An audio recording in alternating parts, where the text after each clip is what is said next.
This is the ultimate dessert upgrade for the bourbon lover in your life, and it takes just 15 minutes to make. Let's make a bourbon caramel sauce. Step number 1 is going to be to measure your ingredients and place everything by the stove in the order you're going to use them.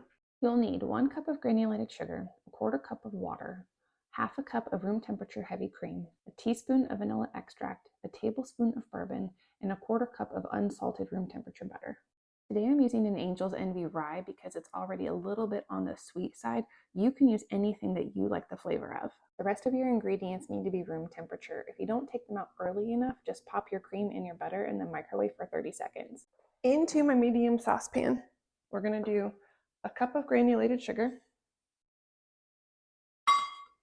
and a 1/4 cup of water.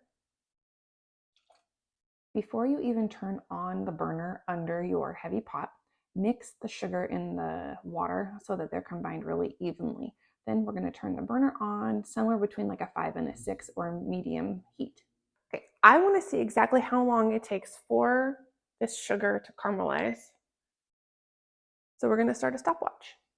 So the name of this recipe is patience. After you mix the water and the sugar and they combine nicely, you turn on the heat. Now we watch and we wait. What's going to happen, it's going to ramp up slowly over time. So you're going to see nothing happen, and then it's going to start to bubble, and then the color's going to change, and then it's going to change a lot quickly and be done. So I've already got some bubbles forming around here on the edges, and around the sides, you might get some crystallized sugar hanging out on the edges. Don't touch it, just leave it alone, don't stir it. That's the great thing about this particular recipe. There are a lot of ways to make caramel. There's a dry method, a wet method, which is what we are doing.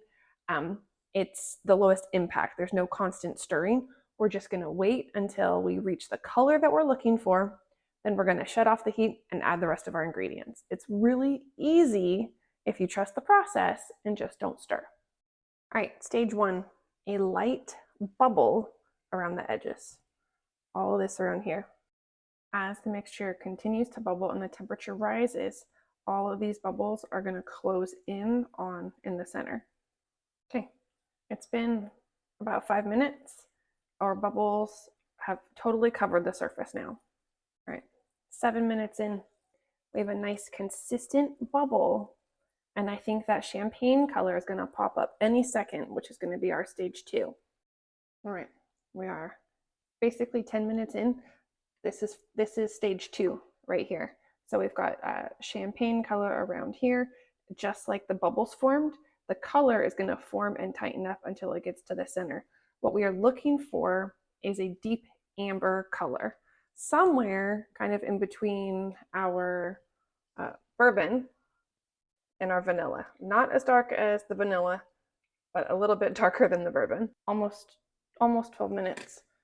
We are going to turn off the heat, add our cream, and start whisking. As you gradually add in your room temperature heavy cream, it is going to bubble pretty aggressively. You're going to keep moving the caramel sauce with your whisk the entire time until all of that heavy cream is incorporated. It's important that you use a nice big pot so that it doesn't bubble over on your stove. And it's important that it's room temperature heavy cream so that it doesn't seize in your caramel sauce.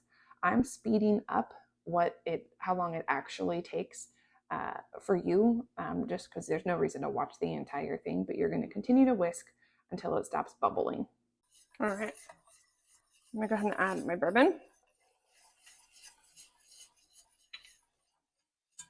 Oh, it smells good. There is going to be bourbon left over. It's going to stay in there. It's not going to cook out completely because we're not doing it for long enough. And a teaspoon of vanilla. All right, lastly, we're going to add our butter and whisk that in.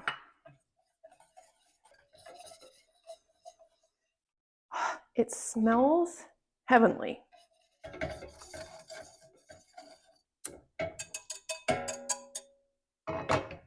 Let's eat some. I'm going to pour this into a measuring cup so you can see how much you get. We get just more than a cup of bourbon caramel sauce once it's finished. Now it's a little thin still, but it's going to continue to thicken up as it cools. As always, if you come do the dishes, I will let you lick the spatula. All right, so it's had a couple minutes, and see how much it thickens as it cools, and this is just going to keep on going. But it's still very, very hot. Okay, for this recipe, you can get the recipe card at fancyaproncooking.com. You can print it if you need it. You can screenshot it. You can get the grocery store ingredients, but I bet you have all of this on hand, except for maybe bourbon, which you should go get some bourbon. Let's try some. Right now we are dipping apple slices into our caramel sauce. We are in October, it's caramel apple season, but this sauce is delicious for vanilla ice cream, over cheesecake, anytime you want caramel sauce. It's good. Okay, so I am going to get a little extra with this and just do a tiny bit of flake salt on the top. You don't have to, but you can if you want to. Oh, it's perfect.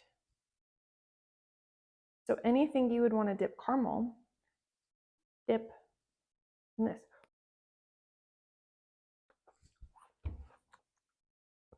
So my husband is going to love it because he loves caramel and he loves bourbon.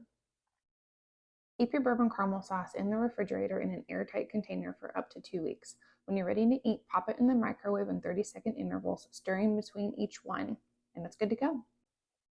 Thank you for watching. Please come back and see me again more. I love helping make things that seem super hard a little bit easier in the kitchen. When it comes to making a homemade caramel sauce, I think you can do it. If it doesn't work out the first time, it'll work out the second time. And you can always ask me questions so I can try and help you out.